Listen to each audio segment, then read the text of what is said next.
What's up, everybody? This is Clue from the Kent Farm podcast here in Australia.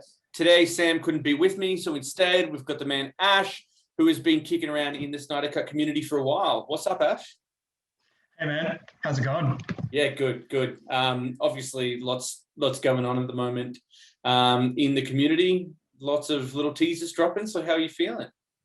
Oh, man. The hype's getting too real, man.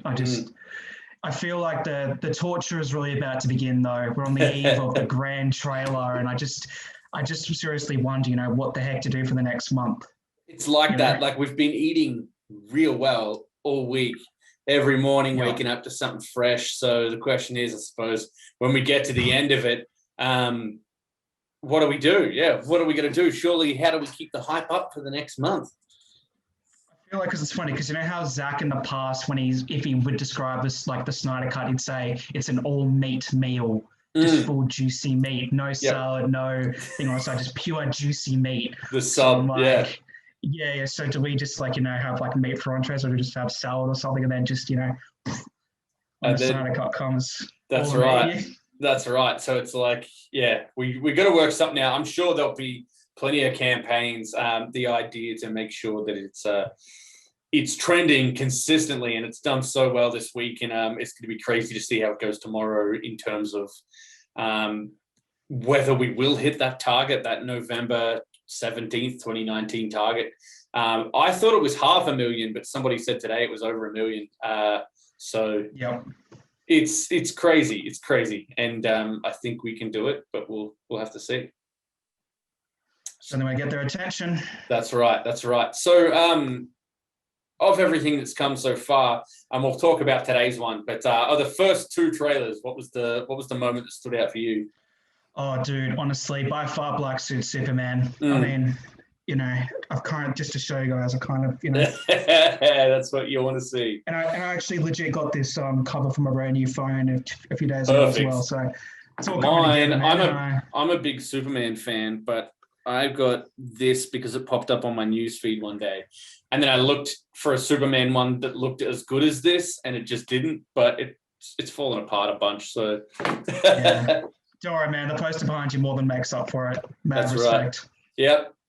I was very lucky when Man of Steel came out. I had a friend who worked at the cinema and pulled the canvas poster off the wall at the end and gave it to me for free. So I've held on to it for a long time and just moved into this house 6 months ago or 4 months ago, and was like, first thing that's going up, studio room, the poster.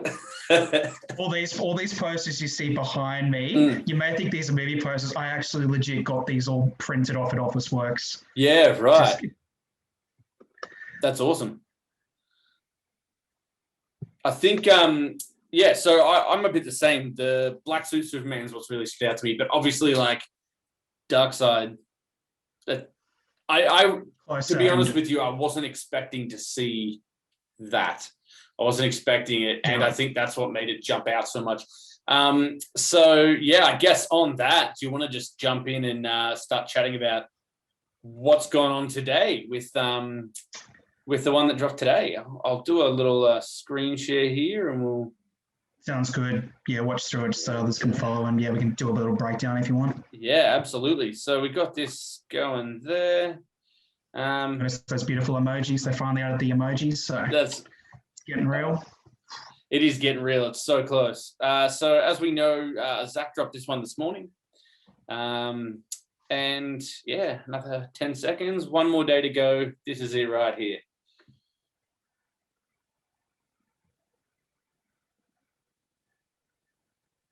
Far out. Incredible.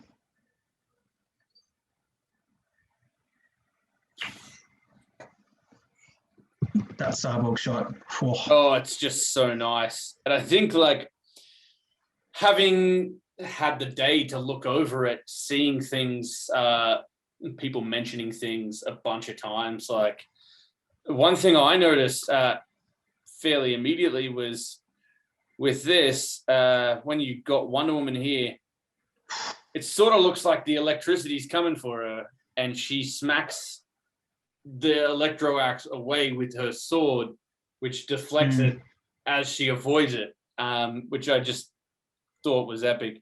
Oh, but this shot though. That shot of War Machine, War Machine. right there. You sort of wonder, and I've been seeing it on my timeline all day, but what the hell were they thinking? Oh, dude. I know we've lost so much. The question of the freaking millennium, if you ask me. Yeah. I'm just imagining, like the uproar, once we actually watch the movie. It's like once, we recover from our brains just exploding of what the hell, we just saw. Absolutely. It's like, what the heck were WB thinking? That's right. It's been really, really odd.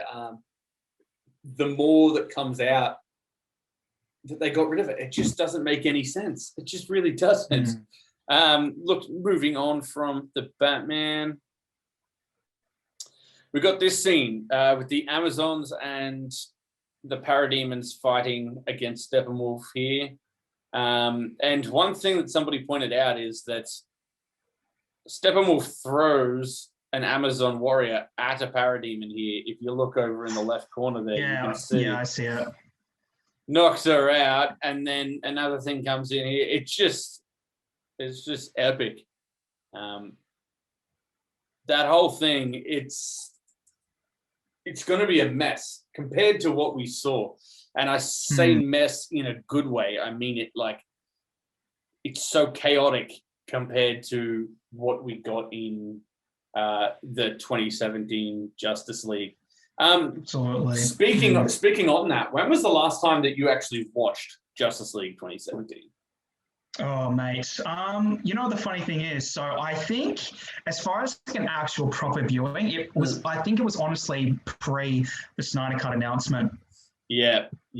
I'm about the same. Like I probably watched it once when it came out on DVD.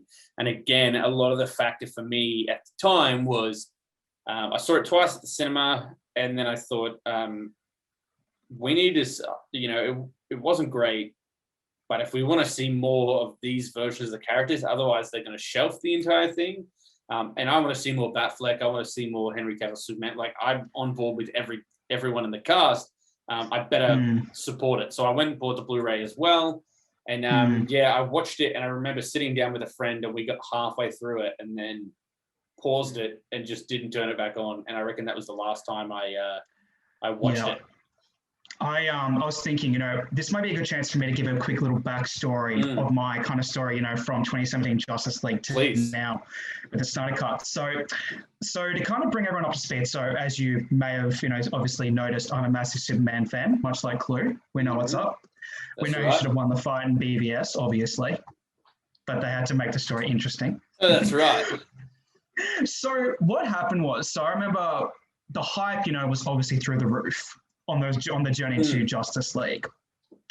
Obviously, the horrible tragedy, struck with Zach, with his daughter, that happened. I think that was about around April or May-ish of 2017. I think it happened in March, and then the announcement that he was stepping down was April or May. Yeah. And I remember that time because if you remember, right, that was back when the very first trailer came out, which was clearly the footage that Zach shot. Yeah. I think by the time Zach had actually stepped away, but he, obviously the reshoots, the dreaded reshoots, as we'll probably call them, didn't happen yet. So, yeah, obviously, you go into the movie, all the media reports were like, oh, yeah, Joss Whedon, we're bringing him in to try and, quote, honor Zach's vision. I distinctly remember that. Yep. And we now know. And then Zach picked him. Exactly. And I don't know if you want to get into this later with the whole Whedon stuff, but I remember like the cast, good old Ray Fisher, and I think Momoa at like it was Comic-Con or something. I think I remember there was a clip of Ray basically saying, oh yeah, Whedon's a great person. Must have choked on his words if you go back in time there. Yeah. But he pretty much like said, oh yeah, he's a great guy, and Zach, picked a great person to take over for him. So we fast forward to 2017 Justice League. I remember, and I suspect there would have been a lot of us Snyder fans that may have had this. We were kind of, I would say for me, I was blinded at first by the nostalgia, that first viewing. Yeah. But obviously, like when the movie started, that dreaded freaking CGI Henry Cavill mustache, I'm like, what the heck's up with that? Yeah. with the CGI mustache. And absolutely. You fast forward, look, there are obviously some cool scenes, but the funny thing is, I think when we watched the Snyder Cut, we realized, all the scenes that we thought were cool, like, for example, like that, when Superman gets resurrected and that slow motion death stare gives Flash, that's clearly Zack. Yeah. That's, absolutely. Or the badass, Aquaman scene when he's drinking the bourbon, he jumps in the water. Yeah. I think the Zack version is a slightly different in terms of angle, but yeah. So anyway, after we watched that, when it comes out, it's clear that it wasn't really in line with Zack's usual tone, with how he tells his stories. With Man of Steel and BVS, there was an obvious change in tone. Yeah. A lot of, obviously cheesy jokes thrown in. Affleck's Batman seemed like outright comic relief, like with the weird, cringy scene. Which is so strange from Batman of all characters, like for him to become the jokester. It was odd, but I can relate because I remember liking Justice League, and I think it was more like it was definitely more of I want to like this. I really, really want to like this because I love the first two. Exactly. And I know what's happened, but we need to enjoy this. And then and look, it was fine, but then progressively as things come out about what the differences were and what we'd lost out on, it's really, really made it bitter for me.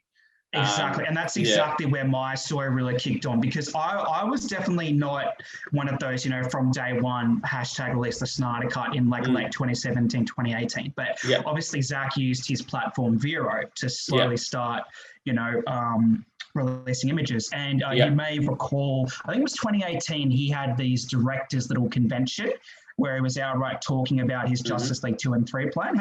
You've seen that? Yeah, of course. Yeah. So, and then he drops the bomb basically of, Justice League 2 and 3. Yeah, but he just basically talking about, what was supposed to happen with a certain character. You guys may have heard of him called Darkseid. He was chiefly mentioned by Steppenwolf, Whedon, Steppenwolf, we'll call him. And that was the other thing as well. Just go back to that real quick. That was a big thing I remember feeling cheated on. All right, he said the cool for Darkseid. Where the heck is Darkseid? Yeah.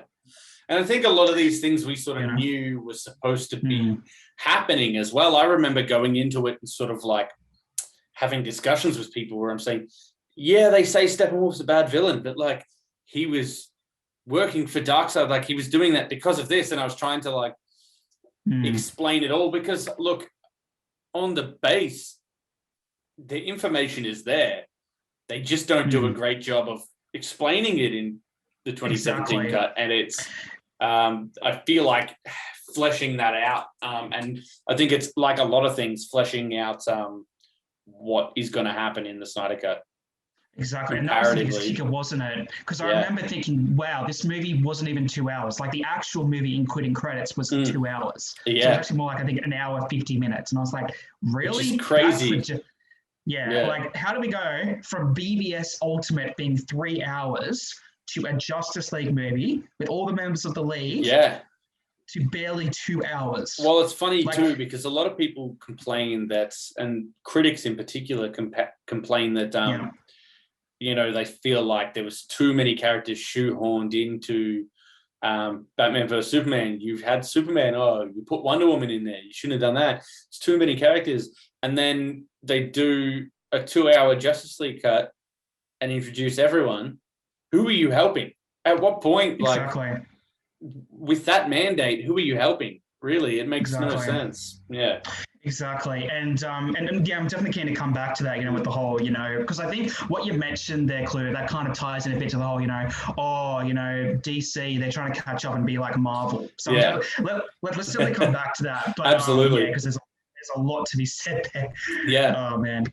Just to kind of bring up speed. So obviously Justice League comes out, felt kind of cheap. I thought, all right, some obvious flaws, the CGI, but overall, cool, but what the heck? It was barely 2 hours, and it seems like we may have missed something. Yeah. Enter Zack with his Vero posts. I distinctly remember what for me, because I was obviously, I remember like, it's not, I was always like, oh yeah, I'd love to see Zach's intended version.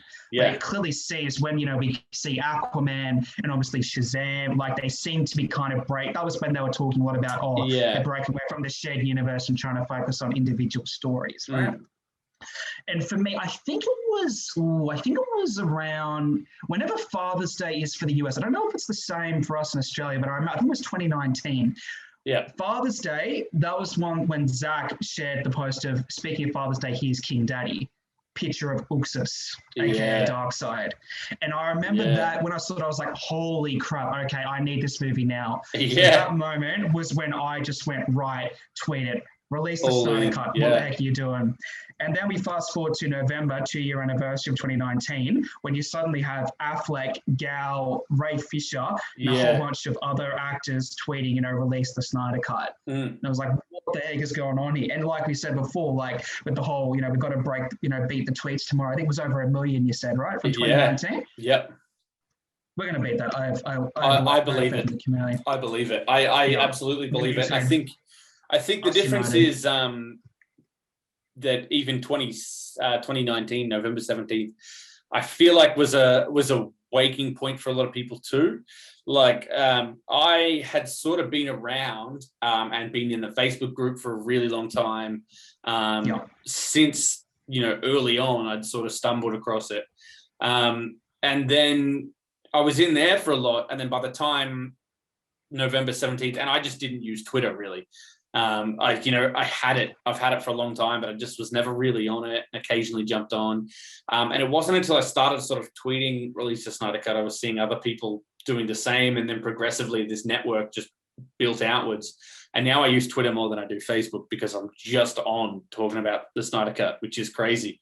But I think it's very much like that. So this is why I do believe that we will do better.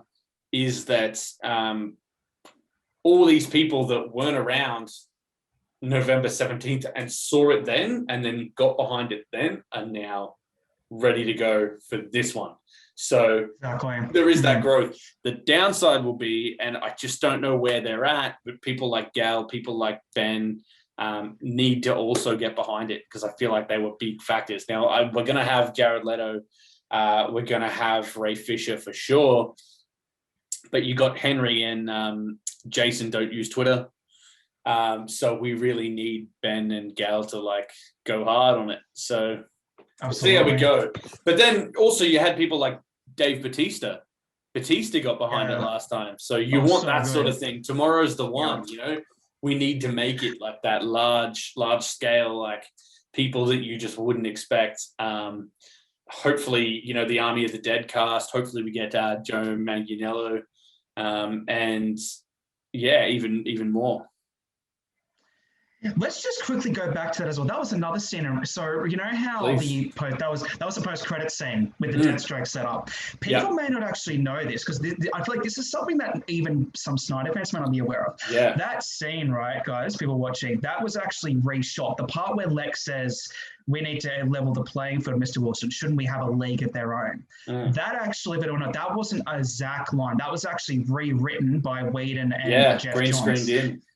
Because that was to set up the whole Injustice League, which, don't get me wrong, that is an awesome story. But clearly, you look back at it now, that's clearly wasn't part of Zach's vision. So I remember seeing that and thinking, though, I'm excited. If this is where they're going to take it, if Zach's no longer involved, if they're going to take it, and I remember Joe Manganiello walking around with the Legion of Doom T-shirt that was in the same style as the Justice League, which I thought was awesome. And looking back on it, I remember then going, all right, if that's where they're going to take it, I'm on board. I want to see Black Manta. I want to see Deathstroke. I want to see Lex. I want to see Cheetah, all involved. But at the end of the day, give me Justice League 2. Give me Justice League 3. Let's get through with that. Yeah, and it's just crazy because now that we're actually, getting the real proper intended Justice League. But it's crazy because the actual film bombed. That's the reason why they haven't got it. So it's kind of the ultimate kind of payoff, isn't it? Right? Because we talk about, you know, the whole thing with BVS with how it was 3 hours long, because that was what Zach wanted to release, but Warner Brothers forced him to cut it down to 2.5 hours. Yeah, on Jeff John's recommendation. Then, yeah, and the whole I guess we can, what should we call it? I guess we can call it like the compromised era of WB, where it's almost like the ultimate payoff. Because like even if we had got Zach's, you know, Justice League, it still arguably would have been a compromised version. Absolutely. I often think about the fact that Justice League coming out the way it did in 2017 is the best thing that could have happened to us. Not because, you know, we of course didn't want it that way. We didn't want to have to fight for 3 or 4 years, or the 3 years that it's been. But for what we're getting now, it's been worth it, you know? And you're exactly right. And if we get things going forward, if they decide to add to the SnyderVerse going forward, to restore the SnyderVerse going forward, it won't be compromised.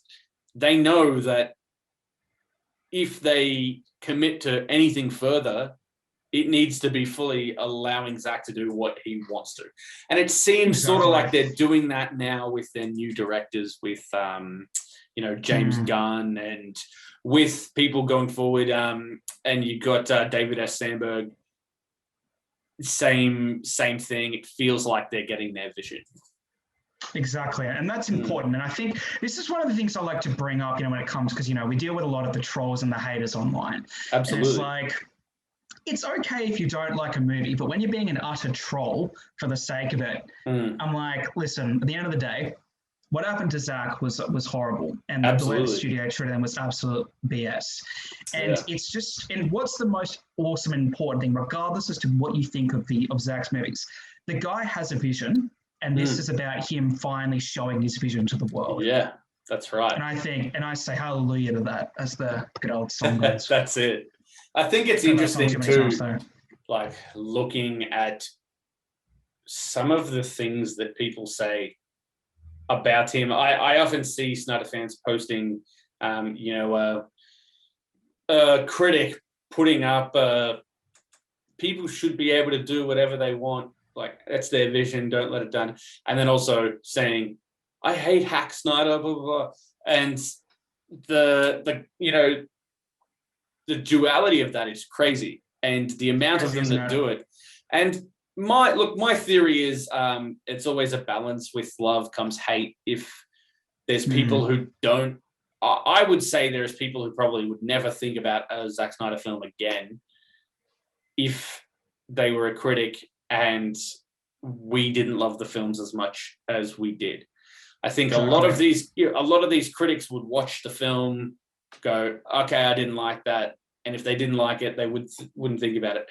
What they're doing is trying to balance out how much love he's getting, because they don't believe that he's deserving of that. Exactly. And because of that, they are going excessively negative. And it's funny, even with all the Joss Whedon stuff going on, I'm still seeing people defending Joss Whedon and saying they're really sad that this has happened, but still saying the most disgusting things about Zach, who has done nothing but received love from people who liked his films. And they're saying that stuff because they don't like the films. It's never made any sense to me. And it's interesting, isn't it? Because when you think about it, have you ever actually seen an actor that's worked with Zach on set say anything bad about it? No. As far as everything, I've never seen anything. And Zach honestly seems like the nicest guy. He seems like and you know, we've seen a lot of like someone like the American kind of, you know, Snyder Cut channels actually interview him. The guy's literally having scotch with them. He's sharing samples of Junkie XL soundtrack. Exactly. He's showing his phone to the camera, like, oh, by the way. Quick little Martian Manhunter concept. Exactly. And I think that's one thing. And I suppose this gets back onto what we're talking about with the critics and stuff. People need to accept the movie is very likely going to tank on Rotten Tomatoes. It will. It just will. And there'll be multiple reasons for it. But I was saying this the other day, you know, to one of my friends who is a critic, and he said, oh, you know, it's a shame Zach's not doing screeners. I probably won't get a screener. And I said, no, because it's not a shame, because you haven't followed this, really. It's not fair. It's not fair. Why should you get to see the film before the people who fought for it? The only reason it's happening. It's not like a regular film. Why should you get to interview Zach, or why should you get to speak to Zach when, not necessarily my friend, mind you, but critics, when it's all well and good to, you've interviewed him in the past, been nice to his face, talked about his movie, and then shat on it publicly. It doesn't make any sense. And now what's going to happen is you've seen critics who have posted, I can't wait to give this movie half a star, and things like that. You get fans or haters who are already tanking the film on Letterboxd and IMDb and all that sort of thing. And it's all going to balance out. But then in terms of critics, these critics normally get an all access pass. Normally they get to interview. Normally they get to see the film early. And what's going to happen? They're going to be pissy that they didn't get a chance to see it early. They're going to be pissy that some YouTube channels with 2,000 subscribers sat on a live chat with Zach for an hour and they missed out. But in reality, why would Zach want to work with the people who are responsible for taking him down in the first place? And you know what? To that, I say kudos to Zach. And it's good to see that he's the kind of person that can, see through all that and see who it is who's supporting him. Exactly. And the beautiful thing is, Zach's gone on record. I think it was a Vero post where he's, he's like, I don't care about mainstream at all, like the critics. This is for the fans. That's right. It's crazy, man, because I never in my time, because I've, following, the Marvel movies, the Marvel universe. Absolutely. Yep. All these years, I've never, ever, ever seen this level of fan service. No. From Zach for a movie like a project like this, a community like this, quite frankly. Well, I also find it interesting that, even years later, and I often say this about Civil War, which was a very compared film at the time. And, Civil War, and I don't know off the top of my head, but I'm going to guess Civil War's probably in the 7 to 8 out of 10 or 70 to 80% range on Rotten Tomatoes. And you've got, Batman vs. Superman, which is 28%. And it's just rude. And you go, look, it's not only rude, but it is ridiculous. That is a ridiculous rating. There is no way that the film is worth that, or that that's how it is. And it's really interesting to see. But I think the funny thing to look at is Batman vs. Superman is still talked about on the internet every single day. And that's regardless of the fact that, Marvel has continued and built themselves up and continued to do really well. This one film that was torn apart by critics is still trending every 2 days. It's crazy. It's talked about way more than the film that was supposedly way better than it at the time. Exactly. Let's get into the whole, Marvel DC kind of thing. Because I was, by the way, I was looking online before, 90% Rotten Tomatoes for Civil War. Yeah. All right.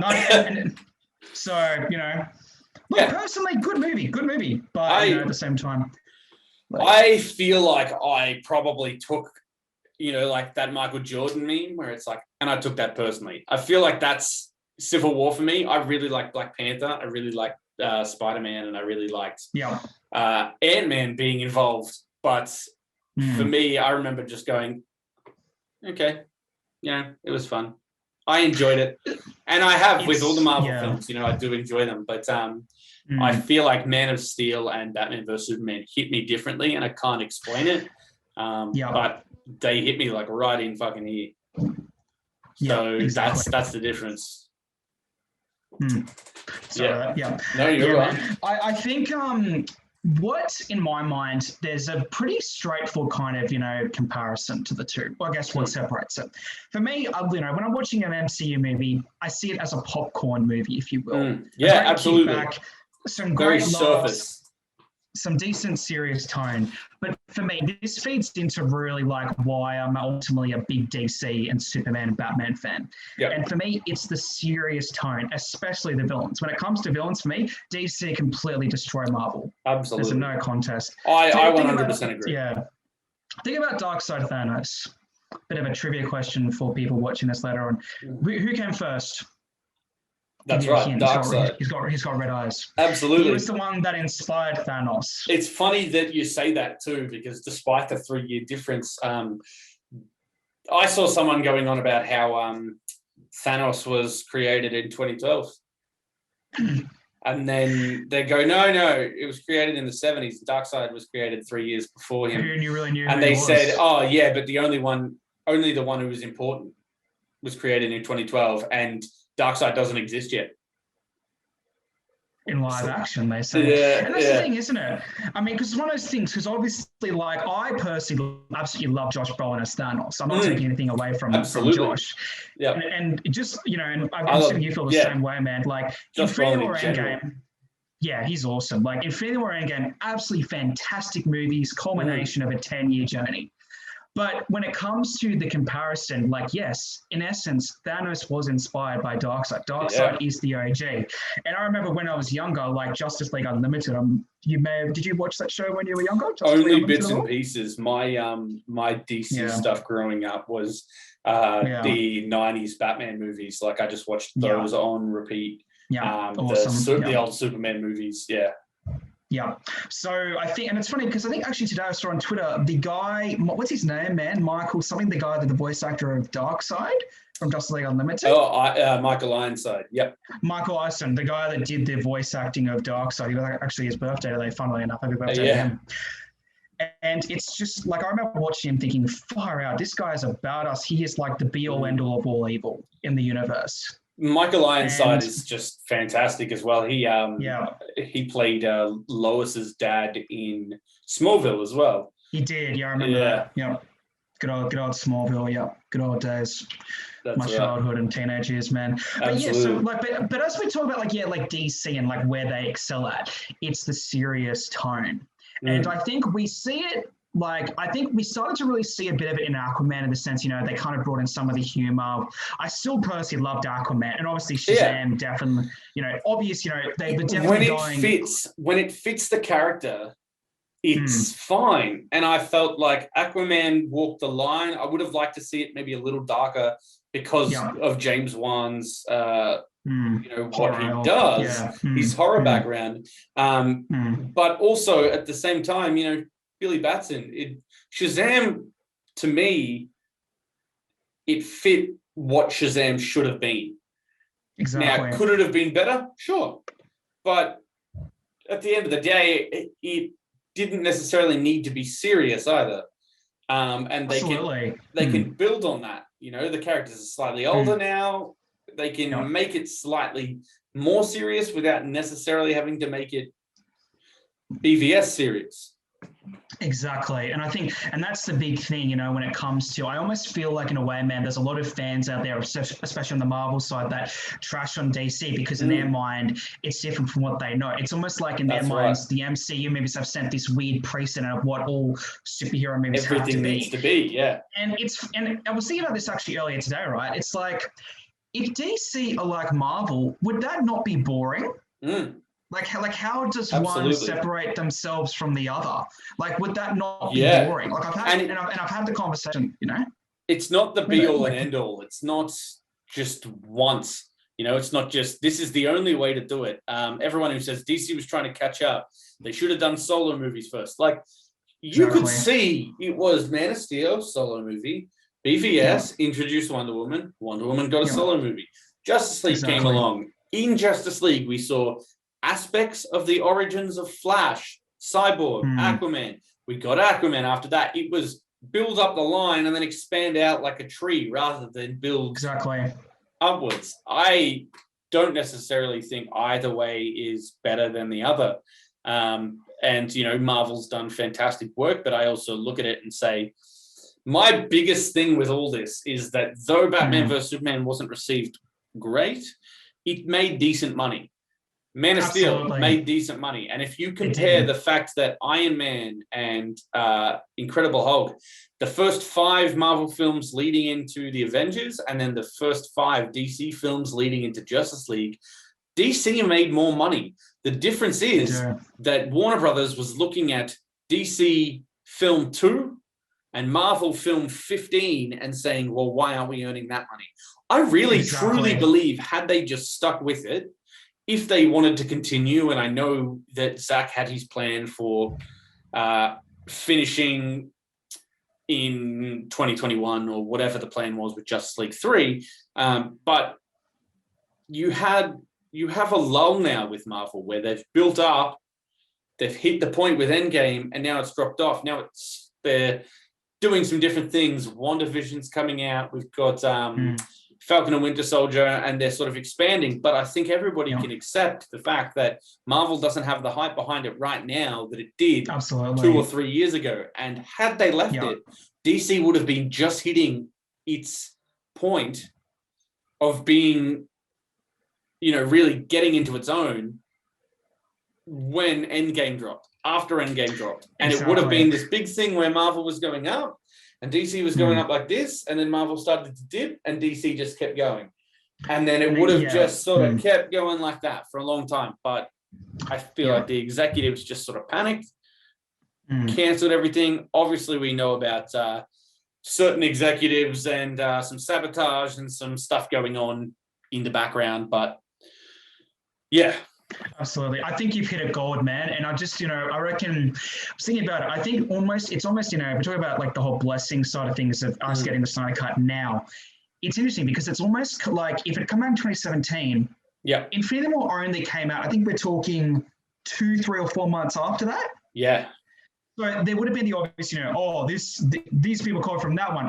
Compare this to that. It would have been DC Marvel fan freaking warfare. So Absolutely. it's almost a blessing for Zack and us, Snyder fans, like that it's coming out now, kind of that post-peak time of Marvel.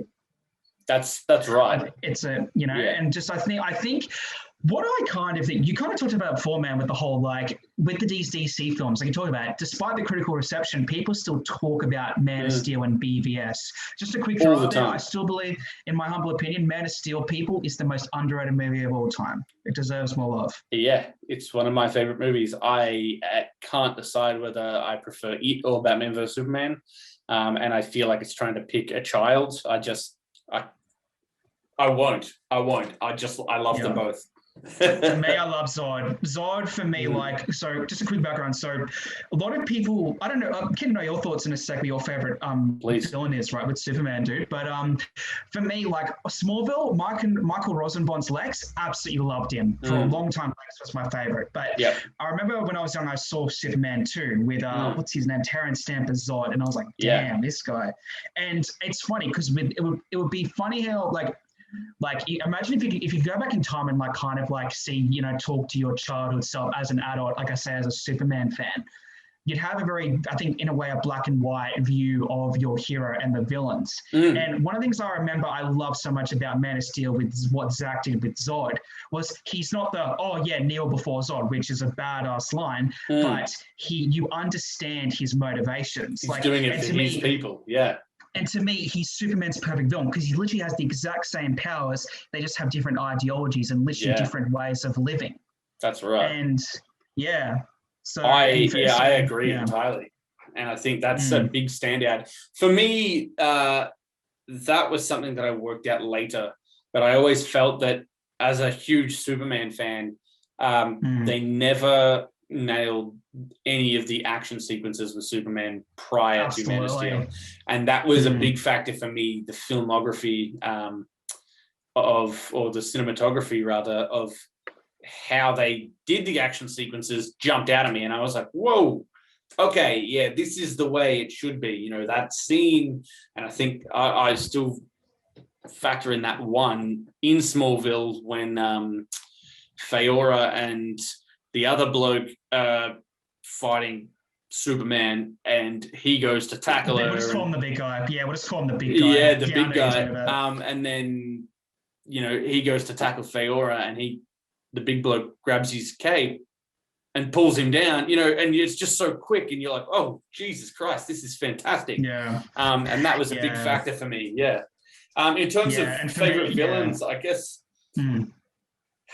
I'm torn. I always loved Bizarro. I thought he's a really interesting character. I'd really love to see Henry play sort of off himself. And going back to Smallville, when Tom Welling had to do that, that was really cool. I remember that. Darkseid's fantastic. Obviously Brainiac. But I think with Lex, I'm a big fan of Rosenbaum, and I listen to his podcast every week, and like even to this day, like I love Rosenbaum's Lex. I loved what they did with Jesse Eisenberg. He felt modern. He felt like a Zuckerberg sort of character, where he's like a Silicon Valley type who is too smart for his own good and thinks everybody else is an idiot.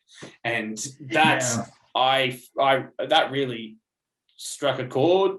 And yeah, for some people, I guess they didn't like that, but hey. Yeah, I've got a few thoughts to add on that, right? So, because I definitely at the moment, I definitely really appreciate Jesse Eisenberg's performance.